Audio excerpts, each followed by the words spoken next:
មកណាបងតែងកាន់ដៃមិនឲ្យអូនស្រីឃ្លាតចេញពីកាយទូងចិត្តឬឆ្ងាយតាមមើលស្រស់ឆោមឆាយខែសំអាតកាយគឺបងនេះហើយខែសំអាតកាយគឺបងនេះហើយមកដល់ពេលនេះចិត្តមិនប្រូផ្លាំងនៅតែស្រឡាញ់មកដល់ពេលនេះចិត្តមិនប្រូផ្លាំងនៅតែស្រឡាញ់រឹកពីមញេមញក់រឹកគួរឲ្យខ្នាញ់ហើយសំរស់វិញ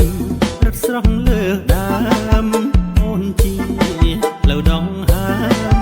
ជាទឹកសន្សើមជាទឹកសន្សើមដើមស្នេហាជាទឹកសន្សើមដើមស្នេហា